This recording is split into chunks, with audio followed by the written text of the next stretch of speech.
because a lot of the time it seems that Prince Andrew doesn't get the public mood around him. And this reluctance to leave this 30-room mansion royal lodge and downsize, as we call it, to Frogmore Cottage, which is certainly not a cottage, it's still a pretty grand home. And, you know, his want to be involved in all of the royal occasions still, despite the disgrace that he's brought on himself and the royal family through his associations with Jeffrey Epstein. And of course, the Duke of York has always maintained that he did nothing wrong. But he has still brought huge embarrassment on the royal family because of that association. But on this occasion, it seems he did actually recognise that he wouldn't be welcome and it wouldn't be right for him to show his face on Christmas Day. It could be a bit of an awkward Christmas for some members of the royal family. Prince Andrew, of course, won't be attending that family gathering. There are still ongoing questions as well over Prince Harry's relationship with his father and brother. It's been a tough year for health reasons as well, hasn't it? Both the King and his daughter-in-law, the Princess of Wales, are continuing their recovery from cancer. And yesterday we learnt the news that the King, for the first time since 2006, actually, the monarch, are going to be bringing the Christmas message from somewhere that isn't the royal residence. And that, it's understood, has been taken at the request of the King to go to this former hospital chapel because of the King's ongoing cancer treatment and the medical problems that he's been suffering. Let's bring in Sarah Hewson, royal commentator. Morning to you, Sarah. Shall we start with the King and this decision then to bring the Christmas message, that famous moment at 3:00, from somewhere that isn't a royal residence? Yes, good morning to you, Martin. Happy Christmas Eve. I am very much in the festive spirit, feeling very Christmassy. Christmas jumper on before 6:00 in the morning. I got can to be a see record. that. I'm wondering it's where looking yours very is. I know. I am so sorry about that. I travelled light into London, and I thought I can't pack only a Christmas jumper, so I haven't gone with it. I'm very sorry. Saving it for the big day. That's it. And as you mentioned, yes, tomorrow is the King's Christmas message, that traditional Christmas broadcast at 3:00 on Christmas Day. But there's a break with tradition this year because the King has decided to record it somewhere other than a royal palace or estate for the first time in 14 years. And he's filmed his Christmas message this year in the Fitzrovia Chapel in central London. Now, that used to be the chapel of Middlesex Hospital that was used by staff and patients at the hospital. It's now a community building, but it's understood that the King wanted somewhere that reflected healthcare. And I think that's going to be part of his message after, as you've described, this incredibly difficult year for the King and his daughter-in-law. And cancer for the King is now one of his key causes alongside, communities, culture, climate. Cancer is now one of those. I think we'll see reflection of that in his message. But there are other connections with the Fitzrovia Chapel as well. In fact, his grandfather, King George VI, laid the foundation stone for the building when it was first being built. And it is also now a place for communities to get together of all faiths. And I think that reflects a lot of what we've seen in the King as well.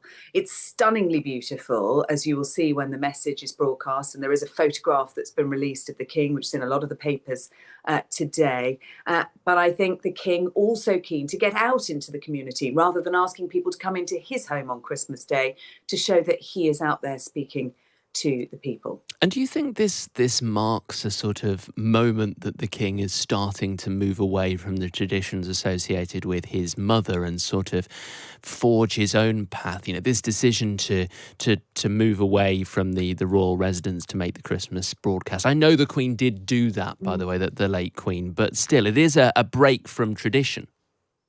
Yeah, it is. The late Queen did it on, I think it's 3 occasions during her reign. The last one being in 2010 when she recorded the message from Hampton Court Palace. But the king has been treading a very delicate line since he became king of trying to maintain traditions and stability while also shaping the role in his own image. And of course, he's had a very long time to prepare for this. He is a modernizer and he certainly does want to do things differently while not rocking the boat too much. And I think that's very much what we've seen. We might have expected him to come in and make far greater sweeping changes from what we might have thought beforehand, but actually he's been something of a stabilizing monarch. We talk about him being a caretaker monarch because given his age, he doesn't have the length of time that his mother had, and Prince William is waiting in the wings. It's not a role he wants to take on anytime soon, of course, but we see him very much being involved in every decision that is taken. So I think this is pretty fitting. I think this is what we've come to expect from King Charles, maintaining traditions while also doing them in his own way. Let's talk about Prince Andrew, of course. A lot of controversy and most recently, associations with this person that's alleged to have been a spy for China, and Prince Andrew, not welcome at the family Christmas. Yes, indeed. So Prince Andrew, for the last 2 years since Charles became king, Prince Andrew has been welcomed back into the fold at Christmas at Sandringham and allowed to walk to church with the rest of the family. He's not allowed to take part in public events, but those private family moments he has been a part of.